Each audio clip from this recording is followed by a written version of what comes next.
자료들, 최근 금융, 기술 분야 채널들에서 아주 뜨거웠던 그 내용들입니다. 네, 맞아요. 특히 네이버 주가 정말 깜짝 놀랄 정도로 올랐죠? 네, 17년 만에 최대 상승폭이라고 하니까요. 그래서 그 배경에 있다는 소브린 AI, 이게 도대체 뭔지, 또 관련 산업은 어떻게 돌아가는지 여러분이 공유해주신 자료들 보면서 한번 제대로 파헤쳐보려고 합니다. 좋습니다.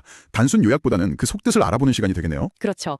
이 정보들이 여러분께 어떤 의미가 있을지 같이 한번 찾아가 보시죠. 자, 그럼 바로 시작해볼까요? 네. 앞서 말씀드린 대로 네이버 주가 정말 기록적인 상승이었어요. 근데 자료들을 보면 그냥 JP모건 리포트 하나 때문만은 아닌 것 같더라고요. 뭔가 더 큰 그림이 있는 거죠. 네, 맞습니다. 그 리포트도 물론 영향이 있었겠지만 더 근본적인 배경에는 정부의 강력한 AI 육성 의지, 특히 그 소브린 AI 전략이 있다고 봐야죠. 아, 소버린 AI요? 네, 이게 결정적인 계기가 된 게 그전 네이버 AI 센터장이었던 하정우 수석 아시죠? 그분이 대통령실 AI 미래교획 수석으로 가시고 아, 네네. 또 전 네이버 대표였던 한성숙 대표님도 중기벤처부 장관 후보로 이름이 오르내리면서 이게 뭔가 정부랑 네이버랑 강하게 연결되는구나. 그런 기대감이 확 커진 거죠. 그러니까 네이버가 정부의 소버린 AI 전략의 핵심 파트너가 될 거다. 이런 기대감이군요. 바로 그거죠. 소브린 AI. 이게 그러니까 우리 기술로 우리 데이터에 딱 맞는 AI를 국가 차원에서 만들겠다. 이런 비전인 거네요. 네, 맞습니다. 국가 주도적인 AI 역량을 확보하겠다는 거죠. 자료 보니까 정부가 100조 원 투자 얘기도 하고 AI 3제 강국 되겠다 이런 목표까지 제시했던데요. 네, 상당히 구체적인 목표들이 나왔어요. 결국 그래서 네이버의 자체 AI 모델, 그 하이퍼클로바 X가 이 전략의 어떤 중심 플랫폼 역할을 할 거다. 이런 기대감이 주가 급등의 진짜 엔진이었다. 이렇게 볼 수 있겠네요. 정확합니다. 단순 기대감을 넘어서 하이퍼클로바 X가 실제 국가 AI 플랫폼으로 쓰일 가능성이 높다. 이런 분석에 힘을 받으면서 투자 심리를 아주 강하게 자극한 거죠. 네이버가 이렇게 주목을 받으니까 자연스럽게 그 주변 기업들, 소위 네이버 밸류체인이라고 하잖아요. 거기도 관심이 쏠리는 것 같아요. 자료들은 어떤 기업들을 좀 보고 있나요? 네, 크게 보면 두 갈래로 나뉘는 것 같아요. AI 소프트웨어 기업들하고 또 하나는 인프라 기업들이죠. 소프트웨어랑 인프라. 네, 소프트웨어 쪽에서는 예를 들면 신플랫폼이라고 AI 상담 시스템 하는 곳, 또 오브젠이라고 마케팅 자동화나 비교 분석 솔루션 제공하는 곳, 이런 기업들이 좀 새롭게 부각되더라고요. 처음 들어보는 이름들도 있네요. 네, 이 중에 일부는 최근에 상장했거나 아니면 주가가 바닥에서 확 오르거나 하면서 시장 트렌드를 좀 보여주고 있죠. 근데 다만 일부 자료에서는 이 기업들 중에 아직 재무적으로는 적자인 것도 좀 있어서 투자할 때는 좀 신중해야 한다, 이런 지적도 같이 나오고 있습니다. 그렇군요. 재무 상태도 잘 봐야겠네요. 그리고 보니까 공공부문하고 연결되는 기업들도 중요하게 언급되던데요.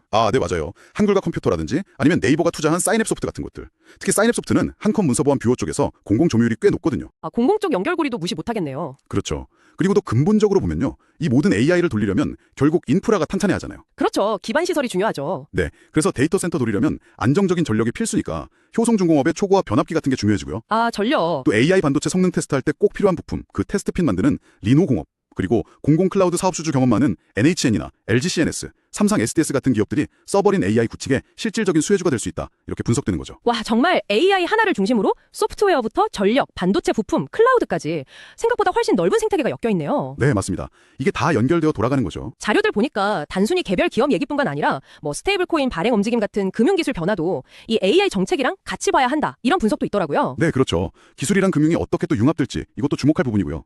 또 다른 중요한 포인트는 역시 글로벌 경쟁 구도예요. 미국 쪽 얘기인가요? 네. 예를 들어서 미국 오픈 AI 같은 거대 기업들이 한국의 이런 서버린 AI 움직임을 보고 협력해볼까? 이렇게 나올 수도 있다는 거죠. 그건 좋은 기회일 수도 있겠네요. 기술 협력 같은 거. 물론 기회일 수 있죠. 근데 동시에 이게 자칫 잘못하면 우리가 미국 기술에 더 의존하게 되는 그런 과제를 안겨줄 수도 있다는 양면성이 있다는 분석이에요. 결국 우리 자체 기술력을 얼마나 확보하고 주도권을 쥐느냐, 이게 정말 중요해 보입니다. 그렇죠. 그렇군요. 정말 여러 각도에서 봐야 할 문제네요. 그럼 이 모든 분석들을 종합해 볼 때 여러분께서 주목하셔야 할 핵심은 뭘까요? 단순히 어떤 기업 주가가 오르고 내리고 이게 아니라? 네, 그보다는 한국의 어떤 기술 주권 확보, 그리고 미래 산업 전략이라는 훨씬 큰 거대한 국가적인 방향성, 이게 지금 일어나고 있는 현상들의 배경에 깔려 있다는 점이죠. 네이버라는 한 점만 볼 게 아니라 소버린 AI라는 큰 그림 안에서 각 기업들이 어떤 역할을 하는지, 또 정부 정책이나 글로벌 기술 경쟁 구도가 어떻게 맞물려 돌아가는지, 이걸 입체적으로 봐야 한다는 말씀이시네요. 맞습니다. 기술, 자본, 정책이 아주 복잡하게 얽혀있는 방정식을 푸는 것과 같다고 할까요? 오늘 저희는 여러분이 공유해주신 자료들을 통해서 네이버 주가 급등, 그 이면에 있는 서버린 AI 전략, 그리고 관련 생태계의 주요 플레이어들을 쭉 한번 살펴봤습니다. 소프트웨어부터 전력, 클라우드, 반도체 테스트까지 정말 광범위한 분야가 연결되어 있다는 걸 다시 한번 확인했네요. 네, 결국 이 자료들이 공통적으로 이야기하는 건 어떤 하나의 점이 아니라 선으로, 또 선이 아니라 면으로 이 전체 흐름을 봐야 한다는 것 같습니다. 개별 기업 분석을 넘어서서 전체 산업 지형도, 그리고 국가 전략의 변화를 읽는 눈이 중요해 보입니다. 자, 그럼 여기서 마지막으로 여러분께 질문 하나 던져보면서 마무리할까 합니다.